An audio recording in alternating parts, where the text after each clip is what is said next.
Obviously going to be a very difficult match, but not necessarily for this guy. Let's see. Maybe some weakness was exposed in that match that he had after he'd already locked in first place. In the top left, the greatest of all time, the Red Zerg. He is Serral.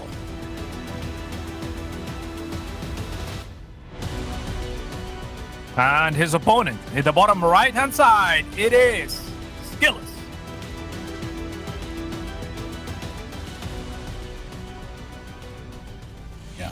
Should be an awesome series. You know, this is my last day casting for this season, Cats. I'm very happy to be here with you. I got to hang out with Roddy yesterday, and I get to cast Serral today, so that's very fun. I don't know what the future may hold, but very excited to have such a good lineup of games today. That Clem Max Packs was definitely a little bit wild, but I am excited to see the man at work do his thing. SKillous has had a pretty good tournament too, but as an underdog, we're gonna need to see something a little bit wild. We're gonna need to see something a little bit crazy. Maybe some turtle action. What are you thinking? I think if you want wild, this is the man for the job. If you want turtle, maybe not as much, but he can definitely play some more aggressive styles that go, in his own kind of like very active way into the late game. So that is the cool thing about SKillous as compared to most other Protoss players, is he wants to be very active. In his mind, he's always wanted to be the Protoss player that out micros and outshines and is kind of like the Beyond but for Protoss type thing, right? Like that is what he wants to do. Even in his name, he reflects kind of like what he wants to do. He wants to outskill you, and he wants that to show. So he is a very, very fun player to watch. And yeah, I mean, he's gonna try to outskill Serral. Now that's where it gets tough, right? Yeah, very difficult to do. I mean, Serral's had like his own eras, right? Where it was like first he was just the crazy macro guy, overlord speed every game, scout everything, and then people started to cheese the crap out of him, and then he adjusted, got a little bit better at defending. I think he basically killed the 2 racks. I feel he was one of the absolute best guys at dealing with those types of aggressive strategies, and now he's one of the guys that can do it too. Sometimes he'll throw that cheddar in your face. Sometimes he'll hit you with a little something spicy.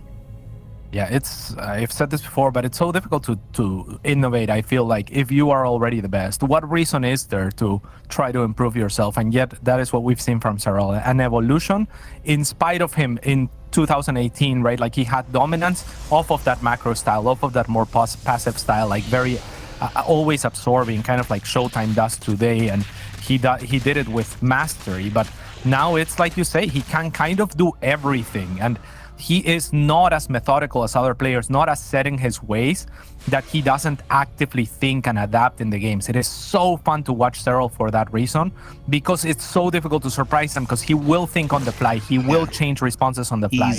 He's a living neural network. He is. Yeah. He is.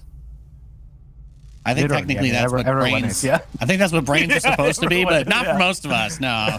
He's like three. Yeah, he's like 3 neural networks. A lot of us are they're more like you just have a switch that's like, oh, is it time to eat or time to play video games? Time to eat? Oh, okay.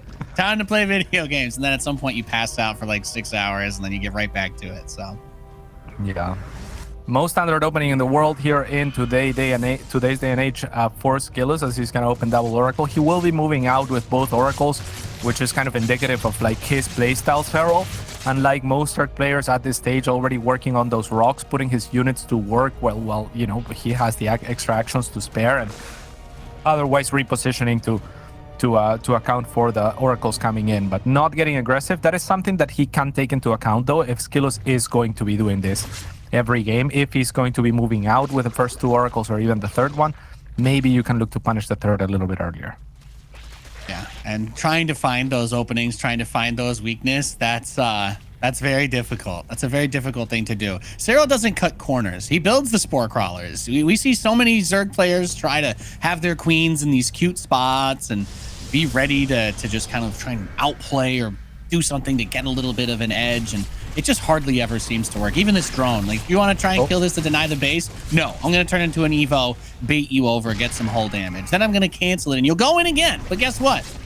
You're never going to get him. turned into a spore, canceled, back into the hatch. On the These are other little side, things though. Serral does, but does manage to find some purchase in the third base, though. So maybe this fancy footwork ends up costing him a smidge. 10 drones are about to finish, but for a moment, well, SKillous was even with the finished player. Yeah, that was brilliant by SKillous, right? Dragging the attack, and that is SKillous in a nutshell too, right? That's what we are talking about. He is active, and he is going to try to outskill his opponent, and on that individual instance, he does get paid for his efforts, as he kills a few probes there. Terribly exposed third base. I mean, Serral's gonna look at that, and I imagine he's gonna think, wow, you got so greedy there and moving out with all three of the oracles as well, right? As soon as he did.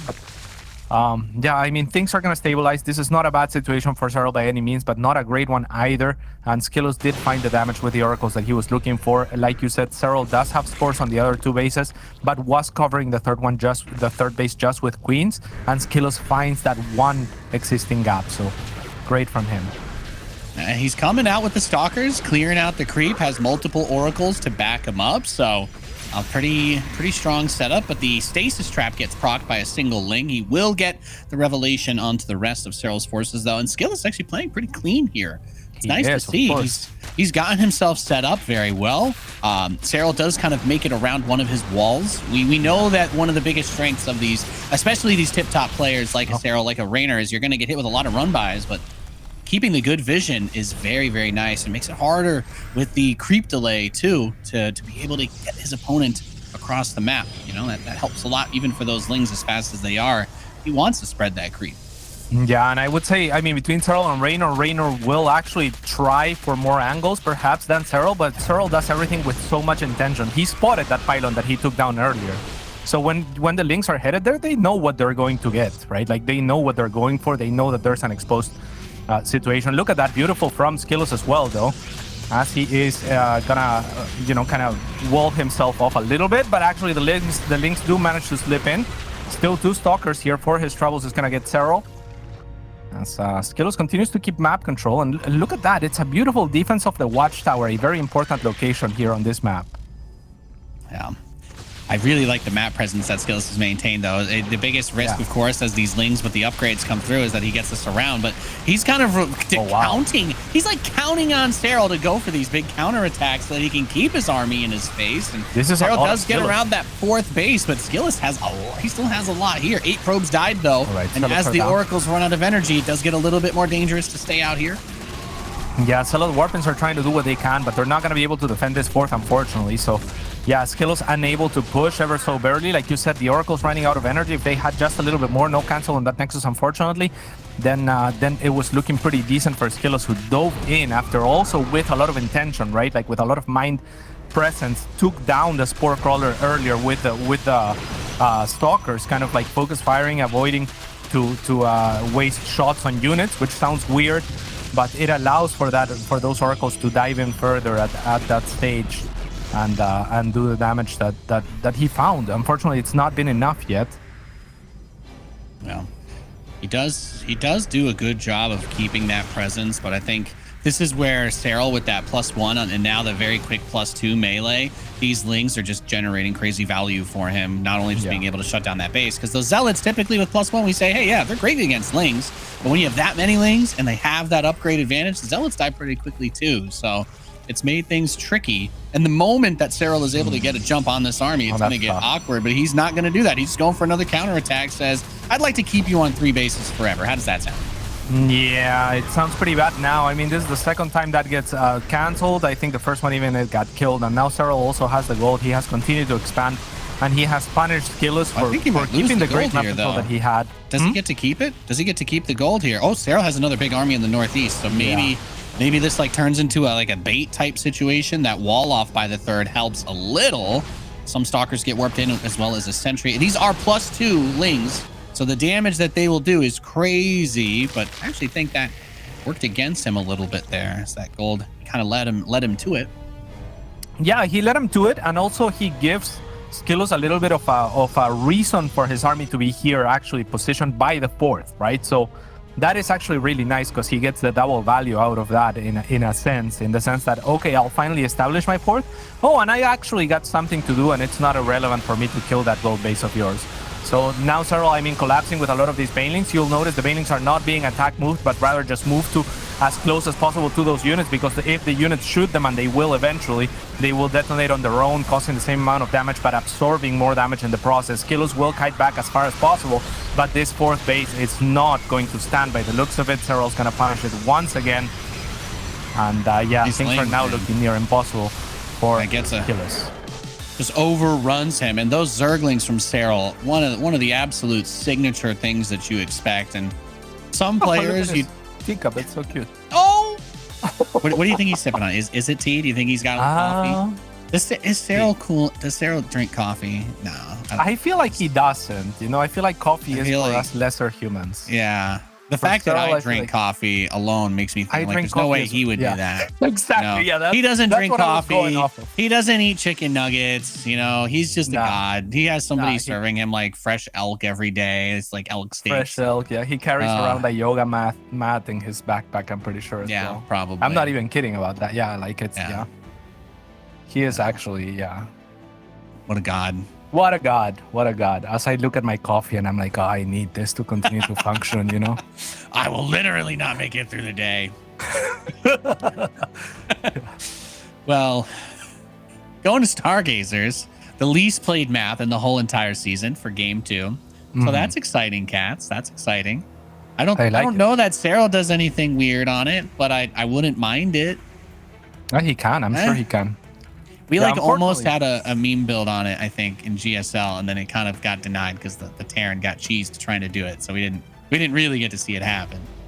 Yeah, a lot of the coolest map features here on Stargazers are kind of difficult to exploit, sadly.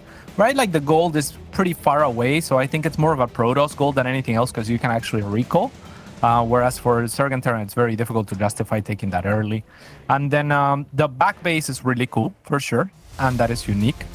But the minerals leading to it are so hefty as well, difficult to exploit with Rambis and stuff like that. You need like 8 workers to free up one single path. So anyway, that's about the map, but this is about the match. And in the top left-hand side, it is for ENCE Esports, the GOAT, Serral. And he is up against a mortal trying to slay a god in the northeast. This isn't Dark Souls, though. He's SKillous. Actually, if it was, he'd still need to die a lot of times, probably. He can do it. I'm sure there's a short list of mortals that have slain gods in all sorts of mythologies. Yeah, that's like a... I mean, if you look at... that mortals, that's what you aim at. I don't know if you've ever played a Japanese RPG, but I'm going to tell you, you kill God in every single one of them, cats. That's how they all end. That's how they all end. You bunch of high schoolers trying to solve, weird random crimes in your town. Right. It's secretly just God, and you end up teaming up with your band of high school friends to destroy him every That's time. very interesting. Every single time. Yeah, it's beautiful. They're very into that. Very into that. Also, I did get an update on something that is somewhat relevant to this. Do tell. Our admin has very kindly informed us, for all of you out there, the people that win this match, since we are approaching the upper bracket finals, people who win these series will be in the upper bracket finals. That guarantees them top 4. The worst that they can get would be 3rd if they get into the lower bracket final from there. So there are 4 slots for Atlanta. So winning this basically qualifies you to be there. True. So you get that spot. You get that guaranteed spot since there's 4 for Europe. So if Serral wins this match, then you will know 100%. This might be a spoiler. This might be a spoiler alert. But if Serral wins this, he'll definitely be playing at DreamHack Atlanta. Because if he somehow didn't win this, he definitely wouldn't just go on his own anyway and probably win the tournament because he's that good. But we don't have to pretend. He once chose a vacation over going and collecting on his on a tournament. So it is not. Well, he's made over $1 million playing StarCraft. Yeah. So more power to you, man. Yeah, more power to you. Yeah. Yeah. I this is what I need. Why would I follow a random Instagram lifestyle influencer who's never done anything when I could just? I need to know what kind of shampoo Serral uses. I'd love to know what brand. Yeah, exactly. What brands does he support as far as literally everything. What is in that cup? What is in that cup? What is in that cup? Where can I get that cup? Also, these are the burning questions. These are the burning questions that I have. Same. All right. What's in this target? It's going to be a Void Ray. All right. Interesting here from SKillous. Gonna be good for denying information from the Overlords, clearing that path to his opponent's base here. So, yeah, a very interesting opening. We don't see very many Void Ray openings ever since the nerfs. But they're certainly not the worst unit in the game. Or actually... yeah, probably not. Yeah. Well, the Void Ray at least... I mean, like, worst case scenario, even if no Overlords at all were sent out, you could just fly the Void Ray right across the map and poke a little bit. Yeah. So I don't hate any air commitment on this map. Yeah. But it's definitely... We usually expect the Oracle, because the Void Ray will probably not be able to kill anything beyond that cheeky Overlord. Is there another one that's over there? No. So... Not really. But look at the value that he gets from the Void Ray. First, he clears the Watchtower, which allows free passing for the subsequent Oracle, so value past the Overlord, and he checks the back third, which is also attainable on this map. And if there was a back third, the difference between, or the distance between the natural and the third is pretty significant, so very difficult to have queens there to defend. So I think the Void Ray was a great choice, actually, just given the circumstances. Yeah, and the Oracle does come up. Drone turns into that spore very quickly. He is a difficult guy to catch off guard, Serral is. So Ling is going to run by the third base. He sees that. He knows. So now SKillous double expanding here. This is what I like. You have completed your first mission objective of rescuing a cat from a tree. Now you are ready to slay God. Double Nexus expand is certainly one way to try and get the economy to do that. But he needs to make sure that the base he's taking on the outside, he finishes and that he can protect it and defend it. So the Oracles go in for another go, but the Queens are ready to block. Oh, that is another reason why I like this Void Ray Cats, because he can't really move it out. He has to leave it. He has to leave it behind. He has to leave it at that third base. Yeah, but Serral's gonna scout it. And Serral, I mean, you mentioned it. He is not going to be shy to punish this type of greed, and that's exactly what it is. I mean, he's going to scout. He's going to be like, "Whoa, you are!" Even in his face, maybe you can see it a little bit. I'm not sure, but I mean, I think he's going to Nidus him or something of the sorts. Because, I mean, you're making a forge, you're getting +1, you're getting charge, double expanding. I love the Void Ray. I'm with you, because SKillous is saying, okay, like with this Void Ray, look at all the value that I'm getting early on, and then I'm going to be able to double expand, and I'm going to be keeping air control exactly where the Void Ray is maybe where it would have liked to stay. But Serral pulled it out of position, right, by virtue of like scouting the other base as early as he could and threatening to do something there. And that allowed Serral, with Overlord speed, to scout. Nothing gets past this man. I mean, yeah, you couldn't have scouted that much earlier, confirmed double expanding that much earlier. Yeah, even for an underdog, that's a pretty crazy amount of money to have access to. So now we just need to see, because here's the other side of it, Cats, and I'm very interested in your take on this, because how often do you think SKillous actually gets away with doing this double expand, even on this map? How many times has he practiced it? How good is the execution when he's making so much more money than he normally would be? And because it's so early, you actually need more probes to saturate these 4 bases entirely, because you'd typically be mining out a little bit. That 4th comes a lot later, and those are all things that I find at least a little bit interesting, because you can be like, oh, I got this extra base so much faster, but like, are you used to macroing with that? Can you go through your cycles at the same rate? Right. Or, you know, are you gonna maybe be missing 1 or 2 gateways and float a little? Those are the kinds of things you need to stay on top of. And if SKillous can do that, then hey, he's got a lot of money coming in. I mean, he's gonna have to contend with a large army of Serral, though. Serral already stopped droning at 76 drones here, whereas SKillous has continued to probe up to 86. So, and okay, it's not gonna be a Nidus, but it's gonna be drop, and it's gonna be probably multi-prone aggression, as Serral now gets ready to go everywhere. So kind of the same concept as the Nidus, right? He's gonna bypass the defenses at the front, or try to, and maybe go on multiple fronts. And this is gonna be very difficult for SKillous to stop, as SKillous is moving out on the map. What an absolute animal! I did not expect this at all. Now he's gonna have to start running back. I mean, Serral is happy to engage. He is gearing up for a timing here, no doubt. The Overlords will get spotted from the Watchtower that SKillous is holding so zealously, though, and that is really nice for him to get that heads up. Maybe a recall yesterday would be really good. The Zerg Doom drop. Yeah, there is the recall into the pocket base, and he's like, well, I mean, your 5th is still exposed over here, so he can make a move on that. And You know, Cats, this is what I love is that, you know, Serral could just try to muscle everybody to death, but he does it with a bit of finesse too. He is stylish in his own way. Oh yeah, but it's oh because no. Okay, it's fine. Yeah, it's you know, he's not prioritizing style over function. As the 2 Archons fall in that War Prism, that's gotta be really painful. That's a big yikes. And SKillous just wants this wall of actually taken down before he can actually engage. Serral's gonna do him the honor of doing that, but -2 Archons is gonna be, I mean, 2 key units that he's gonna be lacking. I think that SKillous maybe had a good shot with those 2 Archons. Now it's 2 very expensive units, but look at SKillous! He is ready for the counter drop. Shield Battery Overcharge is gonna do well to protect these Stalkers. Serral with Warpins is exactly what he needs for the DPS, as the Stalkers are unable to prevent most of those Overlords. Serral having to evacuate as he is pushing onto the 4th base of SKillous, but SKillous seems to have enough. Not enough shield batteries here, and imagine 2 more Archons. He would hold comfortably here, Nate.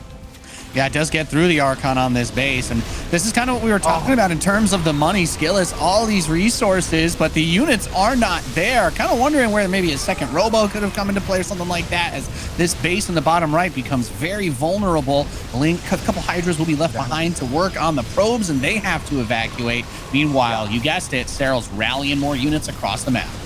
Yeah, really good angling from SKillous there to readjust the Oracles to engage only the 3 or so Hydras that were left over at the top of the ramp there. So he actually pushes back Serral. Those Hydras are very important. They have a lot of DPS. Most of the DPS of Serral is going to come from those units if you split it proportionally. And yeah, I mean, SKillous does hold, right? And he's not too far behind in terms of supply. He has a bank. He has a ton of gas. This Void Ray is still doing work. I mean, Serral looked to punish. But so far, at least, SKillous very much staying in this game, and I think if he holds another wave, he'll be even in a very good spot. Yeah, he's got so much money. Serral is getting into the Hive, but the upgrades are really not there. He's just now starting +1 for the Zerglings. He's going to send a group of those to the southeast base, and maybe this is where he starts to get that damage done that he was looking for. 13 probes. Yikes. That's painful. You're going up against Reynor or Serral, you have to drop some static defense at those bases. You are going to get surprised, you are going to get outmaneuvered, you are going to get outplayed at some point. So, you know, shield battery and a cannon now going down there, I think. But again, that is just an issue of maybe not adapting your play for Serral caliber players, which there's like 1 or 2 of, right?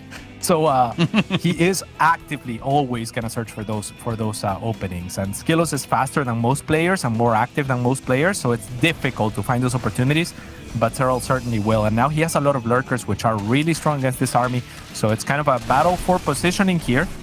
If SKillous can hit Serral first before Serral starts doing damage, that will be fantastic for him. On the flip side, if Serral burrows the lurkers onto an annoying position for SKillous, that could get nasty too.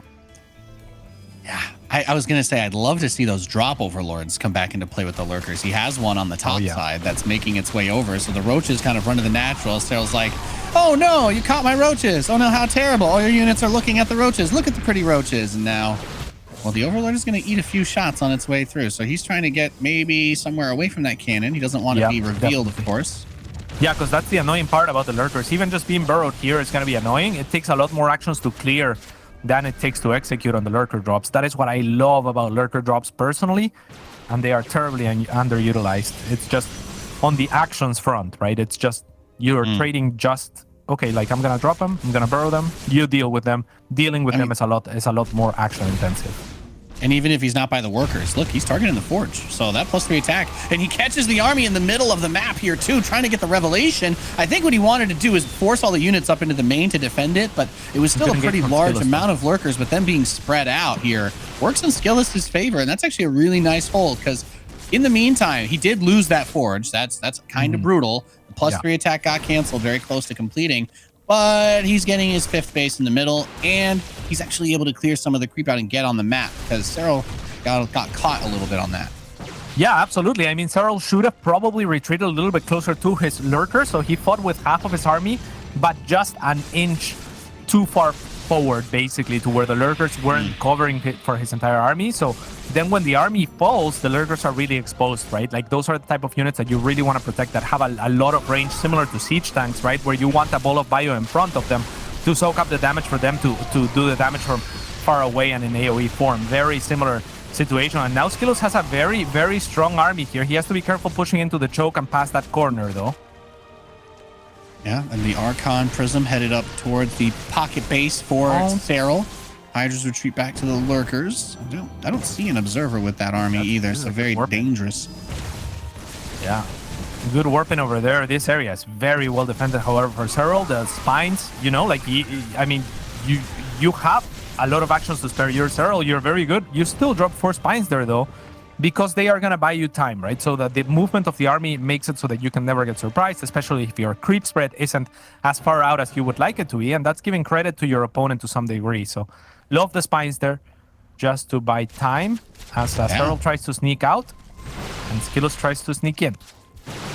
He does have 2 observers with this army, by the way, so if he got a chance to get the jump on them, he could, but that lurker count is still one of those things. It's like if he's keeping them spread, but all together, that becomes very hard to just try and straight up attack. So he wants to deal some damage and then maybe recall, but instead he's just going to have to recall because that 5th base is under siege.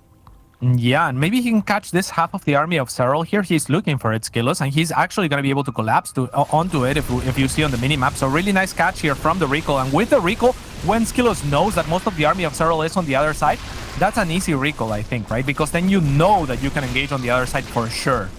So really well done here from SKillous. He's playing a pretty great game. Oh, yeah. Pretty great game. And look, he's got almost 3,000 gas as Storm is finishing. So, I mean, Storm is never going to be bad to have. They can be vulnerable to the lurkers because of their range. But, I mean, like anything else, you just want to focus on the control. Did 5 of those High Templars just auto-attack in a mortal? Okay, they blew the shield. I didn't want to say anything. I'm not trying to rag on him. I was just a little confused. Yeah. I mean, if you're gonna misclick, that's the most harmless misclick minus the shields. But but that's perfectly fine. This is a difficult angle of engagement here from SKillous. He's gonna come from a 180 or so as the Storm is really getting zoned off by those lurkers, like you pointed out would be possible. The Immortal's doing a great deal of work. However, a nice warping from the side of the 4th base or 5th base of SKillous as well is gonna enable him to surround further. And he does clear this for the most part, but now there's no observer and the rest of the units in the back are getting picked off. The last Hydra, Cats. The observer went a little bit too close. He thought there was one Hydralist, and that Hydra popped the observer. So another one does come over. So sad. Another one does come over, but SKillous has burned out a pretty huge amount of his army. Like that's the crazy thing about it too, is it's not that all the lurkers need to live. It's if 1 or 2 of them is left and those armies are battered, then it's like, okay, you got an Immortal one shot. All these units are already very low from the actual fight. So very tough spot to be in. And SKillous wanted to put that money towards the air transition as he got +1. I think he even got a fleet beacon. Did not add Stargates though. So it could have just been for maybe like a mothership, but he's very low on the minerals now. And there's still a ground army that's coming towards him. He doesn't really have the time to make that transition. Yeah, I mean, he has a massive gas bank. However, Storms available on all 6 of these High Templars. We'll see if they can accomplish anything, as 2 of them before getting any Storms off are already gonna get pretty low there. Might as well just morph him into an arc on those 2 or put him at the front and just storm whatever comes in fast, because otherwise they're going to be in trouble. The shield battery is going to have a say in that matter, though, as it's going to shield some of those High Templars. The Nexus will fall. And SKillous hasn't expanded vertically here, so this is a very important base to get taken down. What a crazy game this turned into. SKillous really brought it to him, but now it's just mostly Archons, and they have a lot of health to try and punch through, but they have a short range, so they need to get close and need a lot of these hits. The Hydras are able to rip and tear through what is left, and SKillous, with a very powerful last assault, is going to have to tap out. GG, Serral goes up 2-0. A very close affair here on this map. I mean, that is a SKillous that took risks as well, but at the same time, Serral tried to punish. He didn't overcommit to the punishment, but he tried to punish him, and he couldn't. So all to the credit of SKillous, I think that the fight that SKillous took wasn't ideal. I can see why he took it. He had armies to sandwich the army of Serral in the middle there in a relatively open position, but he didn't have the 3rd prong that was maybe the easiest, most expected prong from his forward triangle 4th base or whatever that is, right? If he had units coming from there as well and got the 360 instead of just the 180, I think he crashes that. And then unfortunately, like the last Hydra that you pointed out, killing the observer just made things a little bit worse for the cleanup there. But up until that point, I mean, Great job from SKillous. And again, I can see why he took that engagement, right? Because Serral wasn't sieged yet. He was in the middle of the map, so it looked like a good setup. But it could have been a tiny bit better. Yeah. Just tough. I think big takeaways from that game. Really big respect to SKillous for the double expand. I think especially with the way that map is set up, that put him in the best position to be able to do something. It just got really tough. You know, you add a couple of things up. The lurker drop. They're like, oh, the cannon is there. He sees it. The units are ready. But then it burrows, and you realize, oh yeah, he's just gonna leave it there, and he loses a decent amount of his infrastructure. He lost his +3 attack. And we know that upgrade is so big. I mean, Protoss units deal a lot of damage as it is, but just having that extra punch for the Hydras, when those lurkers have 200 hit points, you need every single upgrade that you can have. And even any other upgrade he might have gotten after that if he was going to get a shield or an armor. But just tough getting caught in that spot where he had all of that gas, but didn't really have enough storms. And that observer also getting sniped at the end of the one fight really made, I think there were like 3 very low health immortals that almost survived that battle, and they all died. Yeah. Yeah, it's really unfortunate. I thought it was a good show of composure from SKillous not to overreact once he kind of encased the lurkers onto that corner, because they're not an immediate threat. So he chose to do other things with his army instead. And I thought that was a cool decision, because if you pull back to deal with those lurkers, you're investing a lot of actions into that. Like I was talking about, you have to, and then your army might be out of position, then you concede, ground on the map, and it's just annoying. I mean, I think SKillous played a beautiful game, but I mean, lurkers are kind of just, like they're pretty broken if you don't have carriers or disruptors or something that directly addresses them, I feel like, or a 360 surround, which he almost managed to get there. So, I mean, lurkers are, of course, a tier 3 unit in that case. So they merit a little bit more, perhaps, than just the ground army. Anything short of a 360 surround will not cut it. And yeah, I mean, Serral displaying how those are used.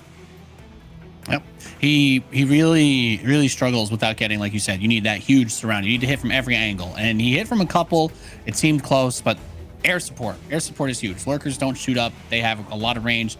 It's like dealing with siege tanks, except they're invisible and they siege 3 times as fast. So definitely a unit you need to be very careful about engaging. But that was then, and this is now, as we're loaded into game 3. In the bottom left, you're looking at the red Zerg player, the Finnish phenom himself. He's Serral. And in the top right-hand side, putting up a great fight so far, but trailing 2-0. He needs your energy. He's SKillous.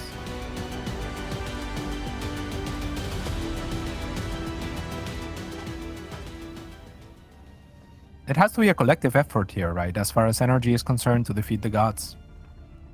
Yeah, well, typically there's a final cutscene where you're kind of forced to reconcile with everybody that you've made a social connection with in the entire game. So if you didn't take time to befriend any of the characters and unlock their secret hidden power, then they don't show up to save you, and you just get swallowed into like a black hole and die. Yeah. So as far as the Japanese RPG of this game goes, SKillous will need, I think, at least 7 confidants that are willing to lend their energy. Usually, I think 4 will get you like easy to find. 4 gets you like the you tried but no, and you still kind of die anyway, and they just feel bad for you. But if you have at least 7, then the power of friendship lifts you back out.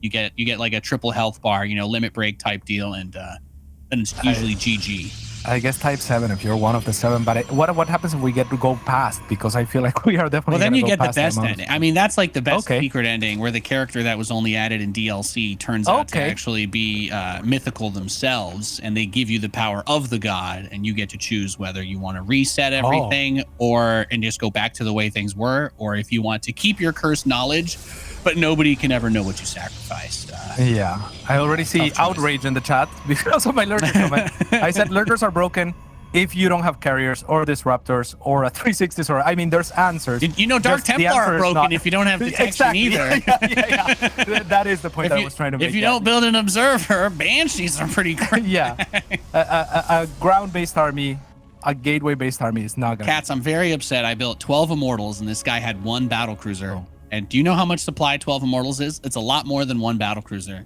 Why can't my immortals just climb on top of each other? Why can't one of them lean back? They should be able to. They should be able to lean back and fire, no doubt. Serral is doing the nasty here, though, as he is dropping a very early Roach Warren.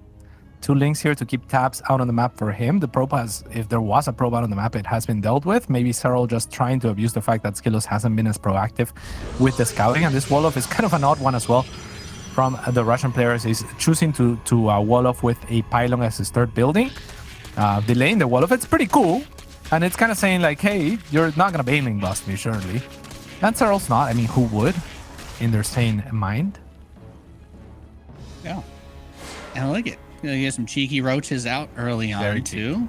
So I mean, gonna be spotted though. Oh, he's how far does he go with this, Cats? Because he is getting the ling speed with it too.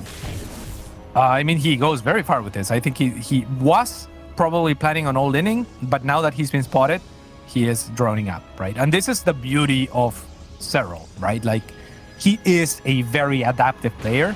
And that is one of the main strengths of the Zerg race, is how adaptive and how flexible you are and your options. You can make units or you can make drones. And look at that. I mean, SKillous says, I scouted you.